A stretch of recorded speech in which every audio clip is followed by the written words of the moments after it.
The 2025 combat flight simulation games hit stronger than a Moab on a sunny day. We will take a look at the most clicked combat flight sim titles that exist in 2025 that pack a punch, and also what is out there in the future. So stick around as we dive in with the very best combat flight sims out there, only here at How I Play. This video is sponsored by Pimax. Get their new Crystal Super with our discount code. Hello virtual pilots, I'm Andre Celesti, and tonight we take a look at this year's selection for combat flight sim content. The titles you can take for a spin in the virtual skies today and cause some havoc and destruction while engaging in virtual dogfights and all kinds of immersive missions. There are also projects that are still in development and out there on the horizon. Combat flight simulation games have been around us since the rise of modern-day computer gaming. Throughout the years, we've seen many titles with various features, some more realistic and others just focused on the arcade aspect, with certain titles combining both of these elements and more. Because of their unique aspects and raising demand year after year, the combat flight sims have seen great success on the gaming market. And in 2025, things look even better with the rise of virtual reality headsets that brought the 3D digital environments and cockpits closer in our homes. Here at How I Play, we know that the future of combat flight sims is tied to VR, and that's why our main sponsor is Pimax, a company that released this year their newest VR headset flagship, the Crystal Super, that offers a wide FOV and a high pixel density, combining an outstanding resolution. We are very fortunate to have this headset in the studio where we did our review, and currently we offer a slight discount for all orders that use our channel discount code. Link is in the video description.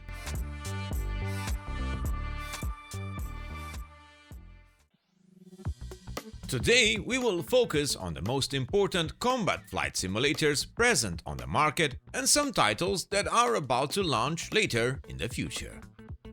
Of course, there are plenty of games out there that tackle this genre, and you must understand we can't showcase all of them today, but as time goes by, we will do our best to capture and showcase more and more exciting titles in future videos. So, without further ado, let's start. And of course, the main title for combat flight sims that we will mention first is DCS World, or Digital Combat Simulator made by Eagle Dynamics. This is the leading platform as of today when it comes to combat flight sim content, with a large selection of high-fidelity modules made by the main developer and their collaborators, with a strong focus on realism and immersion, offering a sandbox experience to many DCS enthusiasts out there.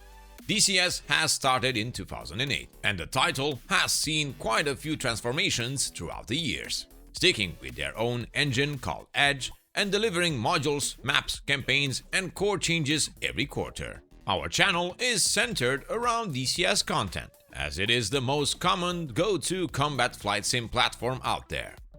Rather than focusing on a single module, DCS offers many high-fidelity aircraft and helicopters to explore in a single-player and multiplayer environment, and some modules even offer the option for multi-crew operations.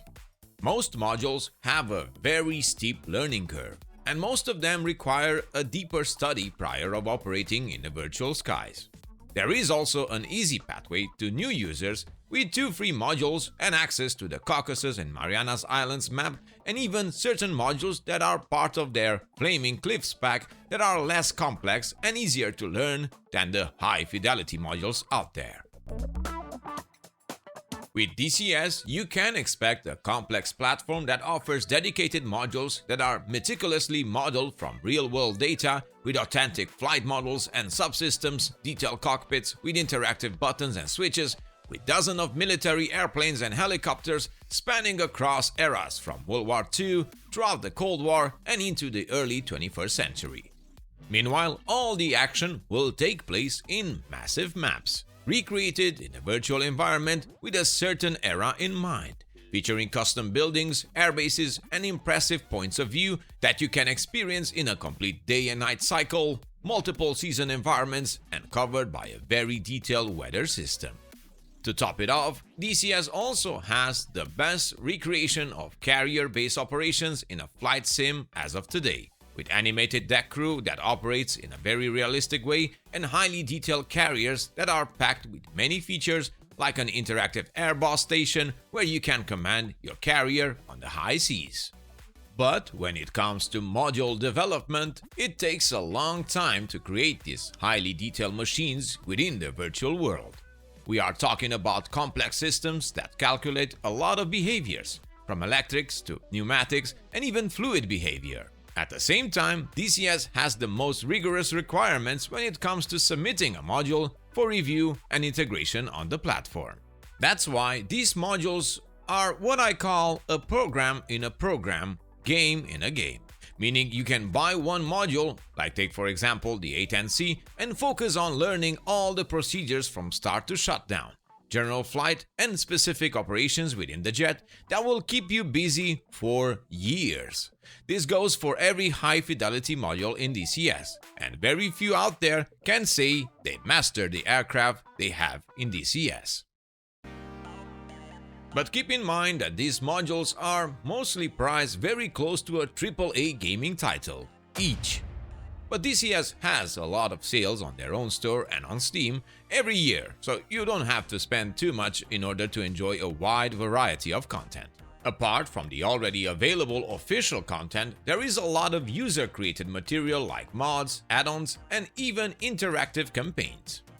With highly detailed features and modules that perform as close as possible to their real-world counterparts, you can imagine that things can break, and bugs and annoying errors are a common thing, but nothing to completely ruin your experience.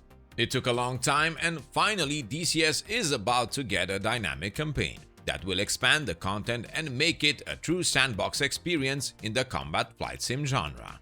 As for content and what to do, you can currently expect to engage in air-to-air and air-to-ground operations, and DCS has a combined arms DLC that allows you to control the ground and naval units, be that in a limited way. DCS has a long list of current modules that are still in development, embracing the early access aspect for quite some time. And with more modules coming up, the next few years are filled with a lot of new content for this platform. You can fly using a mouse and keyboard, or even an Xbox One controller, but it's recommended to use HOTAS in order to get the most of each module within the sim. The system requirements are on the high side, and when entering the VR world, things can get very complicated. It's not for the faint of heart. Despite that, with the current pathway, the upcoming Vulkan implementation and other performance improvements, DCS continues to improve, but at the same time add more content that will balance our experience.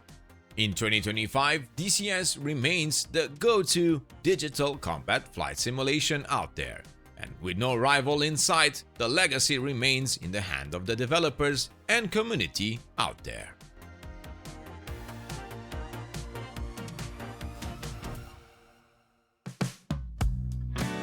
Moving on, we got Falcon BMS, or Benchmark Sims, a community-driven modification to Falcon 4.0, with a very steep learning curve that attracts many users out there with their love for the sim and the community. BMS is focused on the F-16 and its variants, and the team is expanding their offer with the recent addition of the F-15C that has an advanced fidelity model, plus other planes that are being added to their catalog of flyable content. The F-16 available systems within BMS are the #1 recommendation from users that tried this combat flight sim. Plus, BMS has low system requirements, as the graphics are way more simpler, even with the latest update, so it can be run on almost any system, even in VR. You can use a mouse and keyboard or an Xbox controller, but yet again, it's recommended you go for the HOTAS system. BMS has a dynamic campaign and features an impressive AI behavior and an in-depth ATC system. On the downside, there are quite a few extra steps you need to install BMS, but to help with that, I'll link their tutorial in the video description. You're welcome. When it comes for the price, well, despite the idea that BMS is free, you still need a copy of Falcon 4.0, currently available on Steam for around $16. The game features single-player and multiplayer content. BMS remains a valid choice for certain users who want a more specific experience within the F-16 Fighting Falcon, and we will continue to monitor their achievements as time goes on. Next, we got IL2 Korea, a World War I and II combat flight simulator game that is focused on historical battles that took place during the struggles of war, with a large offer in content that comes with aircraft packs, maps, and campaigns. The title was released in 2001. It features realistic physics, damage, and aerodynamics. Despite very complex modeling, there are no clickable cockpit actions, as their approach is a more get in and fly. With that being said, the cockpit features working instruments and moving elements, but you also need to bind everything on your HOTAS or keyboard. It is possible to fly an aircraft using either a joystick, which allows you for greater control, or a mouse and keyboard. Plus, you can fly in VR as well. IL2 features single-player and multiplayer options, and even multi-crew functionality. You can expect a large variety in quick missions, dozens of available historical campaigns, and scenarios that cover both world wars from 1917 to 1945.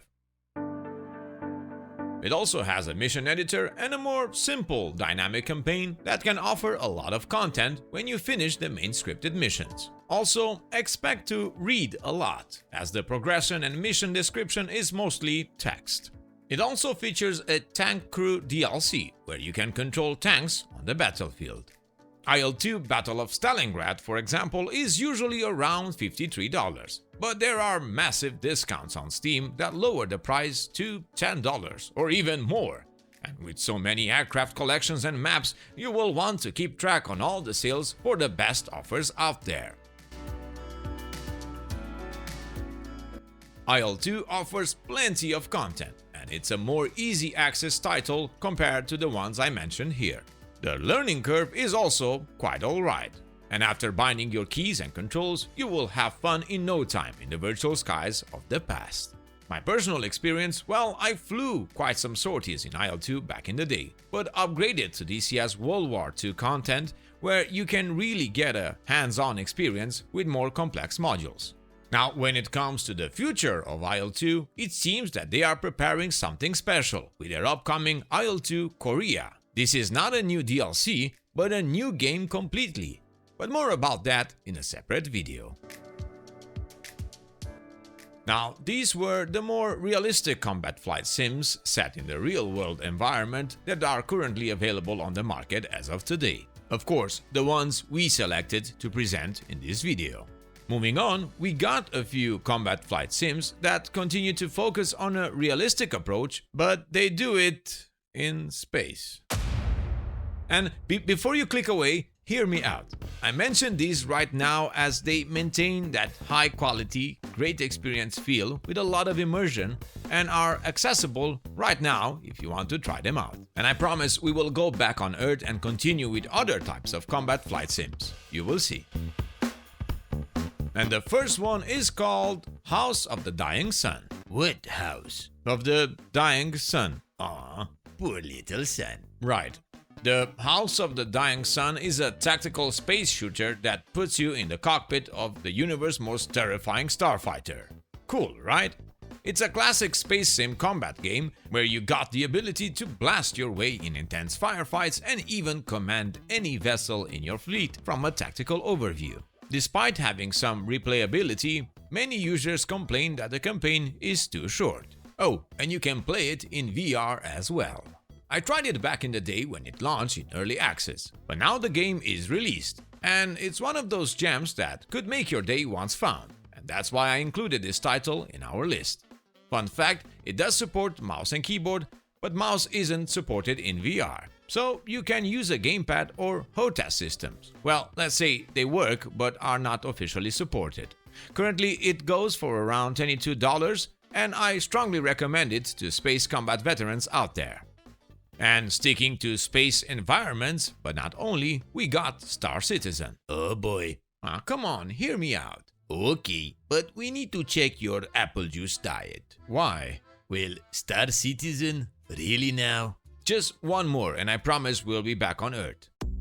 So why Star Citizen? Well, with recent updates, they introduced the combat patrol missions. Star Citizen is a whole different bread and butter, but the space combat side has huge potential for certain users longing for that wing commander feel from a long time ago. And with future expansions into a more realistic atmosphere combat feel, with fly surfaces, weather and gravity effects, internal clickable cockpits and a decent learning curve, I believe Star Citizen is a title worthy to be mentioned in a combat flight sim tier. Oh yes, but tell me, before or after you die from massive bugs? Well, you got me here, but yes. Oh, and when Squadron 42 gets out... Okay, stop. This is copium at the highest levels here. You have to stop. Okay, you are right. Now, let's get back to the show. Next is VTOL VR, a title that continues to impress. With new content coming up, new aircraft and features, it makes the VR experience look awesome and easy to access. Though, let's face it, VR still lacks in a few places, and when a game asks you to ditch the HOTAS and use controllers, you have seen the VR controllers, no? They are big and clunky, they slip sometimes, you got tracking problems, and oh boy, don't get me started when you're under pressure and you can't focus on what button to push. Well, VTOL VR is exactly that, but on a fun level, and it actually works. It's set in a near-futuristic era where you get to pilot advanced multi-role jets using your hands to flip switches, press buttons, and manipulate the virtual flight controls. It is the ultimate hands-on VR combat flight sim out there. Oh, they're gonna quote me, yes? Yes. Oh boy. Well, you said it. I did. Anyway, it's made by Boundless Dynamics and their approach is unique and fun. You can create and fly custom missions, which you can share with other pilots using the built-in mission editor and map editor. You can play single-player or online with PvP and PvE multiplayer missions. There are various aircraft to choose from, all different in feel, and you have to practice a bit before you go in. But hey, it's fun. And I'm not surprised on the overwhelmingly positive score on Steam. And you know what's the best part? It's around $30. That's it.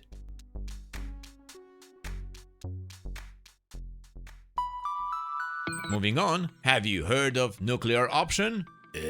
Maybe. Well, Nuclear Option is available in early access and is basically a game like VTOL VR, but with no VR support, for now, and a bit more graphical fidelity for 2D monitors. Quite a bit more. Another arcade combat flight game set on a dynamic and realistic battlefield of the near future. Again, I tried it when it was available for testing, managed to get my TrackIR to work with it by using some scripting tools, and I did have a bit of fun. It has its own mission editor, and you can fly your mission solo or with friends in PvP and PvE multiplayer combat. Oh, and the best part, that nuclear in the title is not just for show. You can use nukes on your enemy. You have a decent selection of futuristic aircrafts, fixed wing, VTOL, and helicopters to choose from, all with detailed damage models and a realistic feel.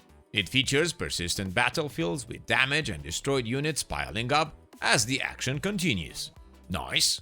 The maps are decent, but don't expect high levels of detail when it comes to cities or infrastructure. It's a more get in the action as fast as you can with a tight focus on gameplay rather than visual fidelity. It costs around $20 and it has great potential for a quick PvP or online co-op experience, as well as single-player option for that unique combat Quake feel, if you know what I mean. Sticking with early access in mind, we got Tiny Combat Arena, a title that tries to find a good balance between simulation and fun combat while flying. It does deliver that flight sim feel, be that with a low count in polygons, but graphics aren't everything, right? Alright, the sad part is that it's still limited in content and kind of stuck in early access at the time. It's fun, don't get me wrong, but is in dire need of more updates, and we all know that slow development turns the users away. Sometimes. And speaking of development, we got Project Wingman, a combat flight action game tailored for those who don't look for a flight sim, but rather for a challenging arcade flight experience. It's one of those titles with an alternative history of Earth, so expect the unexpected, like railguns, flying fortresses, sniper missiles, and unique regions packed with epic missions so you can feel like an ace pilot in a variety of aircraft. The title supports VR and it's fully compatible with HOTAS systems, so you are set to go for the most action-packed experience you can get in a flight action game. It features a conquest mode where you get to capture territory, drawing elements from roguelike and RPGs. Players will have to earn enough money to purchase new aircraft and build a mercenary army of their own. Best I can say, if you like ace combat games, you will like this one as well. On Steam, it goes for around $28 and has a campaign DLC as well, with a 59 mission pack.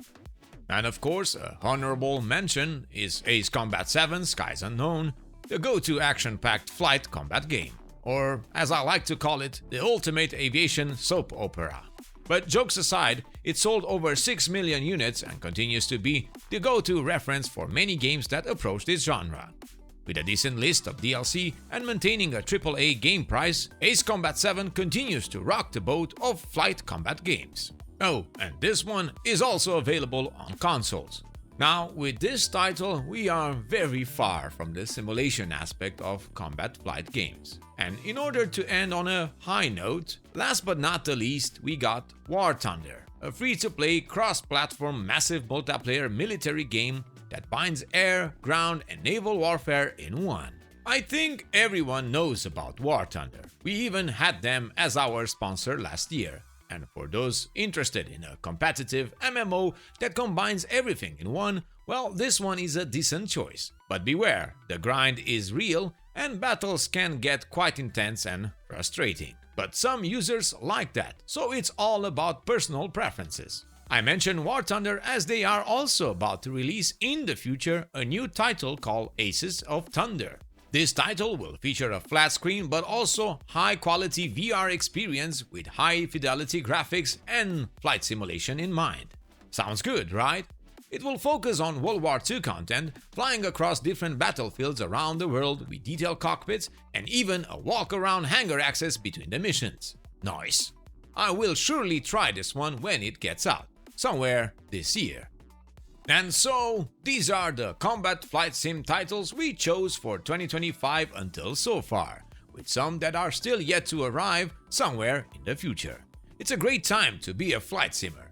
Thank you all for watching until the end of our long video. Many thanks to our Patreons for their continued support, and if you find this video informative, leave us a like and subscribe to keep in touch with all the latest news from your favorite simulators and games.